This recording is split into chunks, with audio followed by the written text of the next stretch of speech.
Onsuz da məsələn barmaq yarım gedib, sonra qayçılaraq eləməyəcəksən. Əlindəykən lazımdır hətta 2 barmaq yarım get. 2 barmağı getdim məsəl üçün. Hə. Elə özü ilə də mən özün qayçının yerindən atıram. Nə oğurladım. Birazdan qayçıya rahat olsun. Çünki qayçını da sən işləyəcəksən, maşınkanı da sən işləyəcəksən. Bu işi onsuz da bu yəni yolun üstündə etaplardır. İstəyir 1 ilə olsun, 1 yarım olsun, 2 olsun qayçı. Hər fərqi yoxdur da. Ta ki müştəri buradan durana qədər. Bu işlərin hamısını sən görəcəksən. Bu yolun üstündə olanlar hamısını sən edəcəksən. Hansını da o birisinin işindən oğurlasan özünə xeyir. Bir də burqlara qədər girsən məsələyə çoxdur. Bu qədərlə getmə. O qədərlə get. Oradakı qədərlə. Bax, indi mənim də sualım elə burada yaranır. Onu da vurğulasam tam hamısı üst-üstə düşüb. Yəni bu ikinin standart məsəl üçün belə deyək, sərhəddi varmı?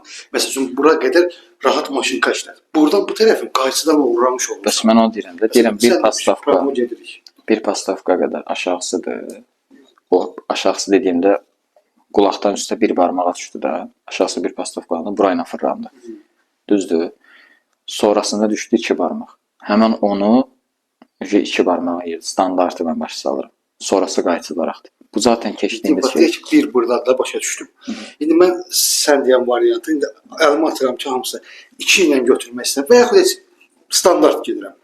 Bir işləməliyəm. İndi insanım da səhvən maşınka vurdum, bir bura getdisə, mən bunu burada belə saxlaya bilmərəm, axı maşın ağartmalıyam. Tamam, indi ona gələcəm usta. Hə, ona gələcəm. Bu birini onu düşünmərsəm, sonra fırlanarıq ora. Hə. Bu standartı yerini bilirəm. İndi mən saçı kəsmək istəyirəm, vaxt tutmaq istəyirəm. İndi bunu deyim, sonra gələrəm ora. Elə bir düzünü başa salım, yolun üstünə səhv eləsəm nə olur? Orada gələrik. Bildin?